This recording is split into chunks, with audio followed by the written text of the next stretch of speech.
Presque 40 ans après les événements d'Aléria racontés en bande dessinée, Frédéric Bertoncini a déjà publié de nombreuses BD sur des événements plus anciens. Le dessinateur et journaliste s'attaque cette fois-ci à des événements récents présentés comme l'acte fondateur du nationalisme corse. Il a recueilli les témoignages de ceux qui ont participé à cette occupation. Présentation Caroline Ferrer avec Jean-Pierre Grandidier.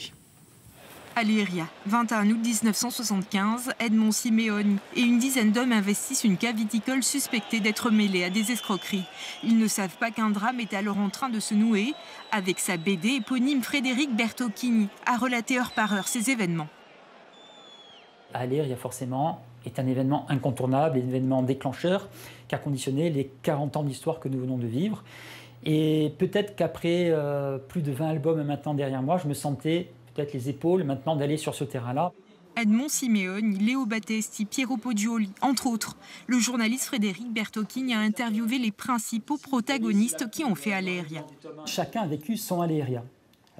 Edmond Simeoni a vécu un Aléria, il me l'a raconté un Aléria d'une certaine manière. Les autres m'ont raconté leur Aléria à eux. Et ce qui est intéressant, c'est qu'on se rend compte que le ressenti est différent. J'ai quasiment lu aucun livre pour faire cette bande dessinée sur Aléria. J'ai été directement à la source pour cela. L'histoire d'Aléria, c'est aussi celle de toute une génération et forcément l'ouvrage a trouvé son public avant même sa publication.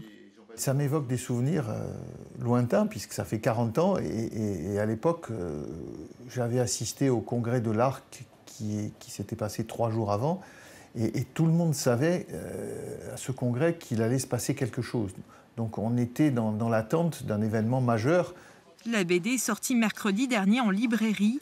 Elle est exposée en 3 points dans cette enseigne ajaxienne et les ventes sont pour l'instant au rendez-vous. Particulièrement sur les BD qui racontent l'historique corse, il y a en général toujours une forte demande et une forte attente de la part de la clientèle, quoi. Le tome 1 s'arrête juste avant l'assaut des gendarmes. De quoi ménager le suspense avant la publication du tome 2. Ce sera au printemps prochain.